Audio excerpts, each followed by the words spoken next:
আমি যে বাড়িটির সামনে দাঁড়িয়ে আছি এটি বিশ্ব ক্রিকেট অলরাউন্ডার ও মাগুরা এক আসনের সাবেক সংসদ সদস্য সাকিব আল হাসানের বাড়ি। এই বাড়িটি গতকাল রাত 9টার দিকে একদল দুর্বৃত্তরা এসে ভাঙচুর করেছে এবং অগ্নিসংযোগ দিয়েছে। আমি যতটুকু জানতে পেরেছি, ভারতের ফরেন প্রেস ক্লাবে সাবেক প্রধানমন্ত্রী শেখ হাসিনা সাংবাদিক সম্মেলনে যে ভার্চুয়ালি বক্তব্য রাখেন, ওই প্যানেলে সাকিব আল হাসানও বক্তব্য রাখেন। এই বাড়িটি সাকিব হাসানের এই বাড়িটি ভাঙচুর ও অগ্নিসংযোগ করে, সেই সাথে বোমা নিক্ষেপ করে। আমি যতটুকু জানি 2024 সালের 5 আগস্টের পর থেকে এই বাড়িটিতে তাদের কেউ থাকে না।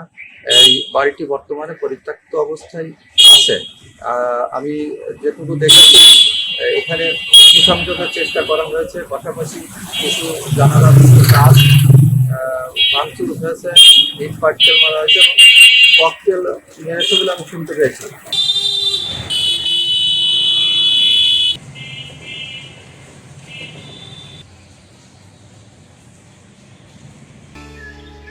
জায়গা কেনার পর কোনোদিন ভাবিনি বাড়ি দেখে যেতে পারবো।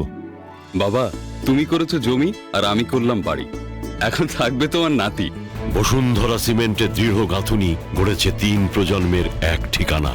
শক্তির মানদণ্ডে উত্তীর্ণ বসুন্ধরা সিমেন্ট। বসুন্ধরা সিমেন্ট, প্রজন্মের বন্ধন।